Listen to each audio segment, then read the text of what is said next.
साल 20 साल 30 साल बाद वहां फिर घाव उत्पन्न होने लगता है। अच्छा, कई लोग कहते हैं कि पुराने लोग भी तो खाते थे, तो पुराने लोग ये तंबाकू या गुटखा नहीं खाते थे। पुराने लोग पान खाते थे, बीड़ा खाते थे। पान में चूना लगता था, कत्था लगता था, और पान में एक तंतु होता है बीज का। वो तंतु एक ऐसा होता है जो अंदर बीमारी को पनपने नहीं देता। इसलिए जो बुजुर्ग लोग जो पान खाने वाले होते हैं, केवल जो पान का सेवन करते हैं, उनको कभी ये बड़ी बीमारी का रोग सताता नहीं है। और जो ये नया नया पाउच आता है जिसपे तुमने देखा होगा, उस पे कैंसर का फोटो भी बना रहता है, ये नए नए पाउचों पर कभी तुमने देखा कि पान पर फोटो बना हुआ है? पर पाउच पर, गुटके पर उसका समझो।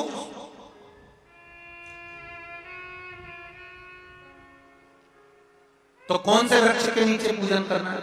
जम के बोलिए जरा, जम के बोलो जरा। शमी वृक्ष के नीचे। रायपुर वालों को जो कथा मिली है, बड़े ध्यान से सुनना ये कथा, बड़े आनंद के साथ मिली। जितने लोग आसपास चैनल पर सुन रहे हैं, जितने फेसबुक पर सुन रहे हैं, और यहाँ लाखों की संख्या में लोग बैठे होंगे। कई कई लोग तो अपनी अपनी टीन के ऊपर, छत के ऊपर चढ़ चढ़ के बैठे हैं। कोई ट्रैक्टर पर, कोई गाड़ियों पर, कोई खंभों पर चढ़ चढ़ के बैठे हुए। ध्यान से, बड़े प्रेम से सुनो इस कथा को, बड़े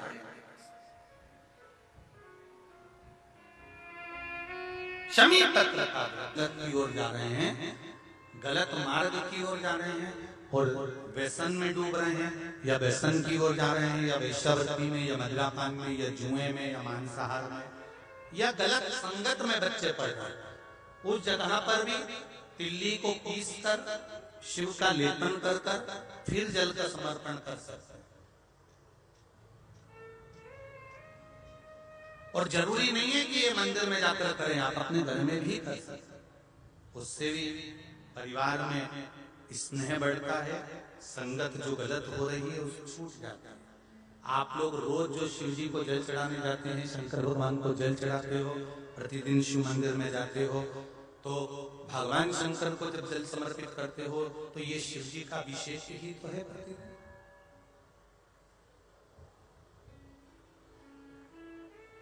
जितना तप माता पार्वती जी ने करा है, उतना ही उससे भी अधिक तप माता गंगा जी ने करा है। शंकर दोनों बहनें, दोनों का स्नेह शिव जी के प्रति।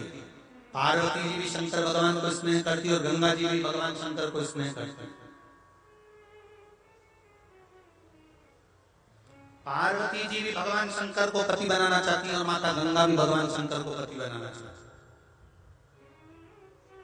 पर गंगा जी के पति बनाने में पार्वती जी को मालूम पड़ा कि गंगा जी भगवान शंकर को पति बनाना चाहती हैं, और मेरी सगी बहन है गंगा और ऐसा चाहती है। तो पार्वती जी ने थोड़ा सा अपनी सहेली से कहा कि कोई संत पर जल डाल देने से वो संत प्रसन्न हो जाते हैं, वर दे जाते हैं।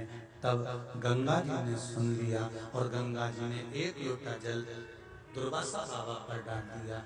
क्रोध में आ गए, श्राप दे दिया कि तुम मृत्यु लोक में स्त्री के रूप में नहीं रहोगी, जल के रूप में रहोगी।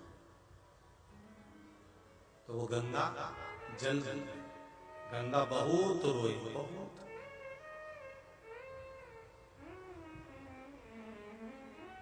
कई बार हमारा कोई काम नहीं होता, हम आस लगा के बैठे रहते हैं, वो काम नहीं होता तो हमको रोना आता।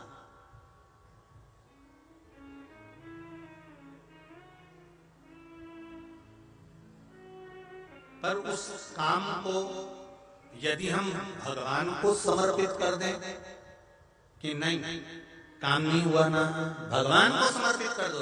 भोलेनाथ जी के मंदिर में ये कहकर आओ कि तुम्हें अच्छा लगे वैसा करना। क्योंकि जैसे वो माता जी ने लिखा कि एक नौकरी छूटी और दूसरी नौकरी की जरूरत नहीं पड़ी, खुद का जॉब कर लिया।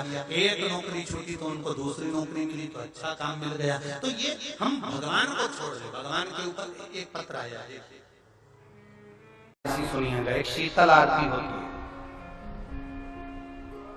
कभी अगर तुम्हारे जीवन में अगर कभी तुमको ऐसा लगे कि रोग बड़ा भारी हो चुका है और बहुत भारी रोग मुझे घेरता जा रहा है, या डॉक्टर को दिखाने जा रहे हो, तुम्हें ऐसा लग रहा है कि डॉक्टर कोई बड़ी बीमारी बताएगा, तो उस समय पर शीतल आरती का प्रयोग करें।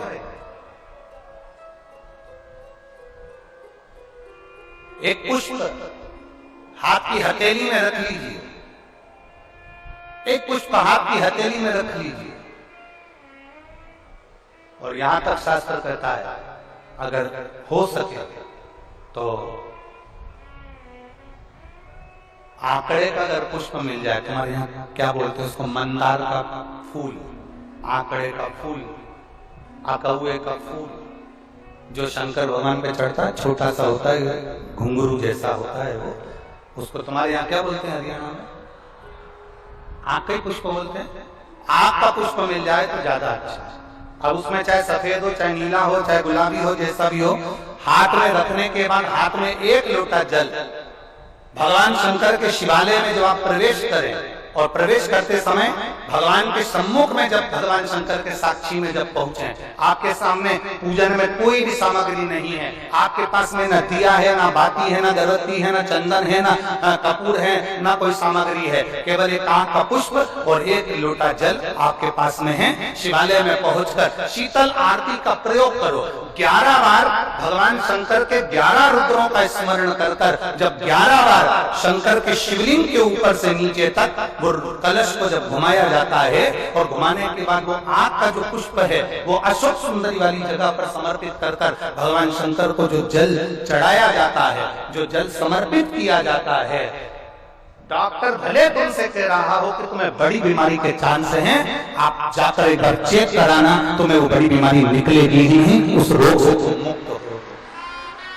इसको शीतल आरती का प्रयोग किया गया। ये शीतल आरती, इसको शीतल आरती कहा, शिव की प्राप्ति का, एक रोग से मुक्त होने का। अब आपसे कोई कहे कि ये शीतल आरती का प्रयोग सबसे पहले किस 9:15 का पहले पूजन बताया, सुना है आप लोगों ने? पहले हमने उसको YouTube पे भी डाला है। 9:15 पर एक भगवान देवादिदेव महादेव की आराधना होती है।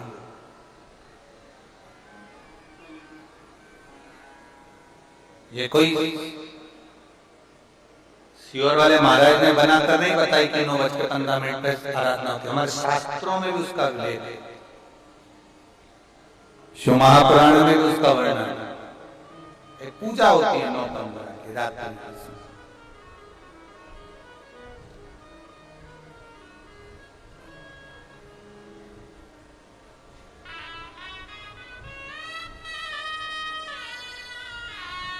कभी आप सबको कुबेरेश्वर बाबा की धरा पर हो, कंकर शंकर की भूमि पर हो, आप तो हो। कभी जो आस्था चैनल पर सुन रहे हैं, जो फेसबुक यूट्यूब पर श्रवण कर रहे हैं, कभी मौका लग जाए तुमको तो ये कुबेर भंडारी की भूमि पर कंकर शंकर की धरा पर आकर रात्रि को 9:15 पर बैठकर एक बार शंकर को अपने दिल की बात श्री शिवाय नमस्तुभ्यं के साथ में कहकर बाबा पे विनती कर कर जाना जरूर, और फिर वापस 3 महीने में आकर बताना कि बाबा तुम्हारी बात को सुना कि नहीं। शिव तत्व की प्राप्ति। यहाँ एक बच्चा बैठा है जो 17 साल का हो गया था, जो चल भी नहीं पाता था और बोल भी नहीं पाता था। 17 वर्ष का बच्चा, पत्र पटना के पास बिहार, सीता देवी है। मैं बिहार राज्य पटना जिले से बाबा के धाम आया। कहीं बैठी हो? सीता देवी बिहार राज्य पटना जिले से आई है। कहीं बैठी हो तो हाथ हिला सकते, हाथ हिला दो।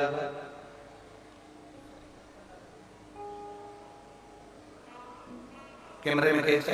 हाँ ठीक है। बच्चा आया है के साथ? नहीं आया? नहीं है, ठीक है। मैं बिहार राज्य पटना जिले से आई हूं। मैं बाबा का क्या गुणगान करूं गुरुदेव। मैं बाबा को माथा टेकने के लिए आई हूं। 2022 में 2023 में मैं बाबा से विनती कर कर गई थी रुद्राक्ष उत्सव में। भीड़ तो यहाँ रहती है गुरुदेव, पर बाबा से जो कहकर जाते हैं ना, बाबा सुनता बहुत जल्दी है। मेरा कई सालों से मैं वर्णन करना चाह रही, मेरे बाबा इकलौता पुत्र है जिसका नाम आशीष है, उसे रोग घेर लिया था। रोती थी उसको देखकर। 17 साल का हो गया था, न चल पाता था न बोल पाता था, पर मेरे बाबा ने ऐसी कृपा कर दी।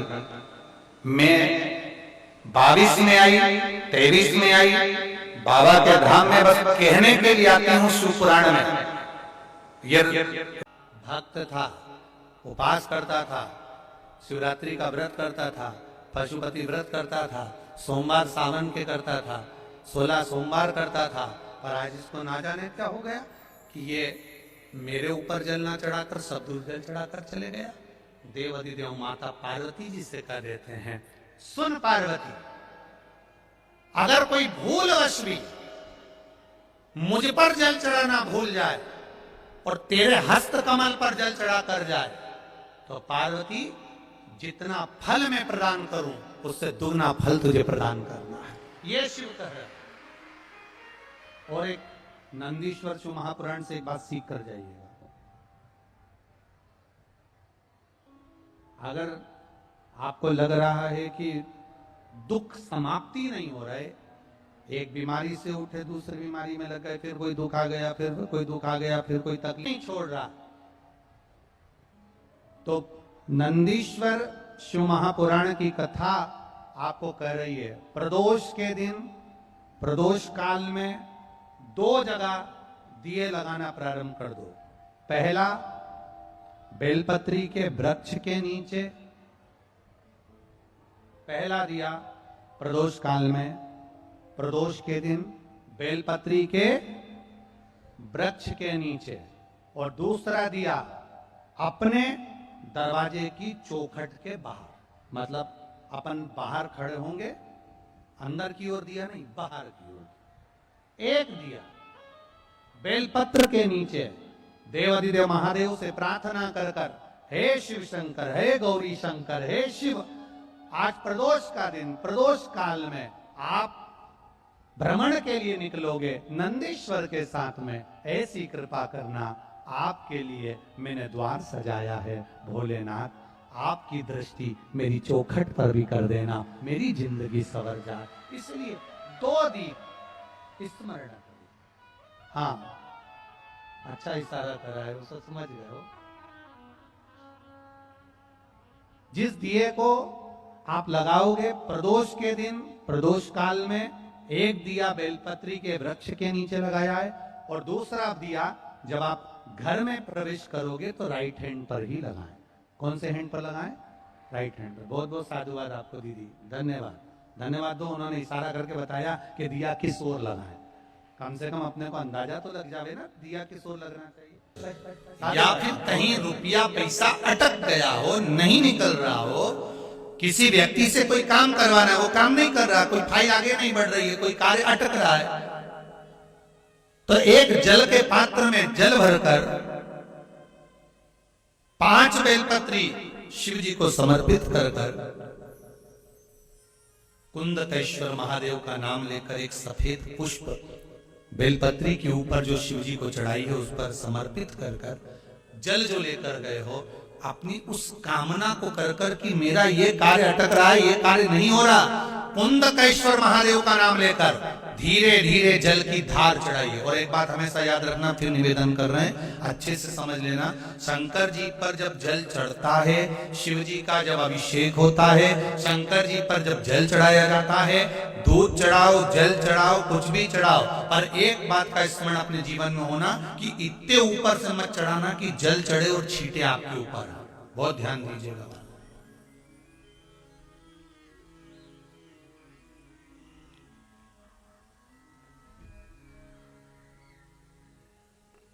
यहां तक वर्णन करा गया है कि शंकर जी का जल चढ़ा हुआ जहां से बहकर जाता है ना, उसको लांगा तक नहीं जाता। यहाँ लांगते हैं क्या? नहीं ना, परिक्रमा भी करेंगे वहीं से लौट कर वापस इधर जाएंगे। शिव जी का जहां से जल बहकर जा रहा हो, चढ़ा हुआ जल जहां से बहकर जा रहा हो, उसको लांगा तक नहीं जाता। और कई लोग बड़े बड़े आनंद में शंकर जी पे इतनी ऊपर से जल चढ़ाएंगे तो वो छींटे पूरे अपने ऊपर आना चाहिए, शरीर पर आना चाहिए। नहीं, उसका दोष है मारा, उसका दोष है।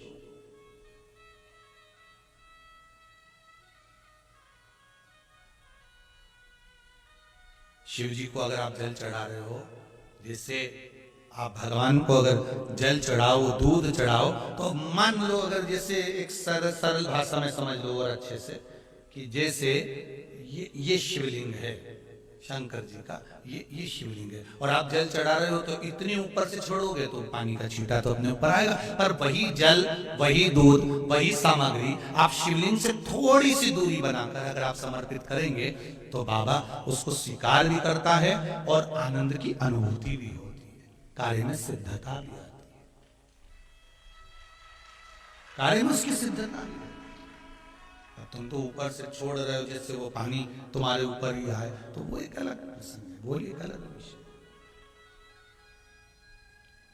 बहुत ध्यान देना महाराज, भगवान को कभी भी कोई भी सामग्री, जैसे भगवान के मंदिर में अगर फूल चढ़ाने जा रहे हो, भगवान के मंदिर में अगर पुष्प समर्पित करने जा रहे हो, तो फूल का मुख अपनी ओर नहीं होना चाहिए। फूल शमी के पेड़ के नीचे भगवान शिव अपने अड़भंग स्वरूप में विराजमान। अड़भंग स्वरूप कैसा?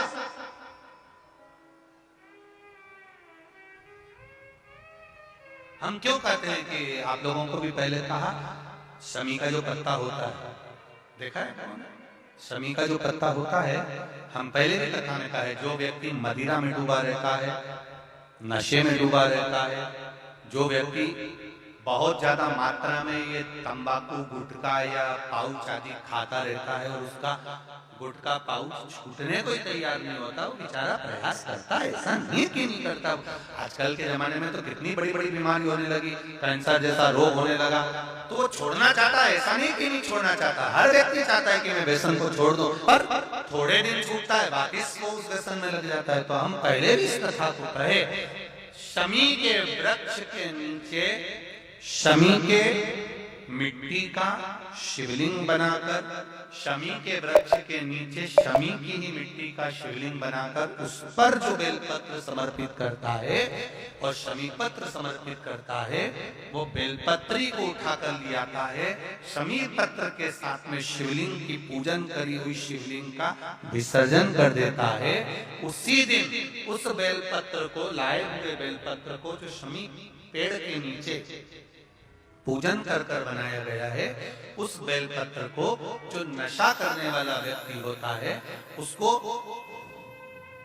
3 दिन तक लगातार, पहली पत्ती बीच की, दूसरी पत्ती राइट की, तीसरी पत्ती लेफ्ट की, जो एक एक कर 3 दिन तक खिला देता है, 3 या 4 बार अगर प्रयोग कर लिया तो ये निश्चित है दूसरी बार वो नशे में धुत नहीं होगा, ये निश्चित। शमी वृक्ष जो शंकर भगवान